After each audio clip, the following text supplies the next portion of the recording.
पंडित जी ने जो है ना, यानी ऐसा दर्शा रखा है इस कविता में कि देवों की भी और भगवान की भी अश्वपति पर जो कृपा थी। जो देखो भाई विचारणी ये बात है, कुछ पाने के लिए कुछ खोना पड़ेगा। हाँ जी, परिश्रम तो लगेगा। नहीं तो नहीं मिलेगा। न्यू सब भाई मेरा यो भी बढ़िया रहे हाँ। और वो भी प्राप्त हो जाए, ऐसा नहीं। जब राज छिन गया तो धुम्मत सेन अपने लड़के ने रानी लेकर के जंगल में चला गया और जंगल में जाकर के तप करना शुरू कर दिया। उस तप से क्या वर मिला कि उसके लड़के को जो है ना, उसका लड़का 12 वर्ष की आयु में खत्म हो जाना था। उसके लड़के की उम्र बढ़ाने के लिए, उसका और पुत्र होने के लिए, और अश्वपति का भी कोई संतान नहीं थी, एक लड़की थी वो। हाँ जी, हाँ जी, हाँ। उसका भी 100 पुत्र हुए फिर सावित्री के भाई। तो उनको जो है ना, और राज भी मिल लिया, आंख भी मिल लिया, ऐसा बताते हैं लेख आता, ऐसा भागवत पुराण का बाद में लिया कथन है। हाँ तो उसके लिए जो है ना, पंडित जी ने क्या बताया, क्या सावित्री किस लिए पैदा हुई थी, अश्वपति के घर में किस लिए आई थी जी। अश्वपति ने भी भगवान के यज्ञों के द्वारा जो है ना, भगवान का बहुत बड़ा पूजन किया था और धर्मात्मा नेक नीतिवान राजा था जी। इसलिए जो है ना, उसका लड़की हुई, उसका वर्णन करते हैं पंडित जी, उसके बारे में बताते हैं जी जी। ले क्षत्रिय वरदान लिए जो ब्रह्मा ने वर्ण्यास है, और इस धर्म विषय में ईब प्रमाद नहीं करना। यानी जो इधर उधर प्रमाद का अर्थ है कि जो फालतू बात मारते हैं, यो कर लूं वो कर लूं, जो ऐसा करते हैं, जो निश्चयात्मिक नहीं है जी, उनको ना तो संसार मिलता और ना परमात्मा से प्राप्ति होती।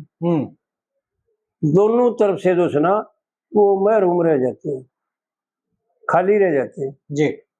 तो कहने का मतलब यो है कि पंडित जी यूं दर्शाना चाहते हैं हर एक बात में कि परमात्मा का यजन करने से, परमात्मा का पूजन करने से, परमात्मा की सेवा करने से सब कुछ प्राप्त हो सकता है। संसार की सेवा करने से, संसार से आस लगाने से केवल दुखों की प्राप्ति होगी, सुख नहीं मिल सकेगा जी। रोग आ जाएंगे, निरोगता खत्म हो जाएगी, बल खत्म हो जाएगा और जो है तड़पता रहेगा जी। तो आड़पण जी यूं बताते हैं कि ले क्षत्रिय वरदान लिए जो ब्रह्मा ने वर्ण्यास है, और इस धर्म विषय में ईब प्रमाद नहीं करना जी। धर्म विषय में सत्य जाने मनन्यु ईश्वर तेरा से, मिले मुझे संतान बिना यो सोना घर डेरा से, और संतान बिना गृहस्थी का निष्दिन फीका चेहरा से, और बहुत से पुत्र हो यज्ञ हवन से, यो कारण मेरा से। ब्राह्मण कहते पुत्र बिना नर अधोगति मरना से। तो कहने का मतलब पंडित जी ने इतने सुथरे तरीके थे हमारे को यूं बताया कि भाई पुत्र उत्पत्ति करने के लिए ये जानकारी प्राप्त करो कि पुत्र कैसा चाहिए तुम्हें। क्योंकि मन घने भाइयों तो पूछा, एक बात आती है सुधीर, बड़े बड़े आदमी बैठे हो ना, बड़े बड़े पंचायत में भी जी। क्योंकि मैं यहाँ आने से पहले पंचायत में भी जाया करता, मेरे को लोग बुला करते भाई पंचायत में फैसला करने के लिए। मैं अपने 100 घरों का ठोड़ेदार भी था जी। तो वहाँ यूं जिक्र चलते भाई, आजकल के बालक जो है ना, बड़े की बात, माँ बाप की बात मानते मन देखो। तो मैं एक बात पूछता हूँ उनसे, क्योंकि मेरे दिमाग में बात पंडित जी की गड़ी हुई थी कि भाई यूं बताओ, वह बालक हमने पैदा करे का हम उनसे पैदा हो।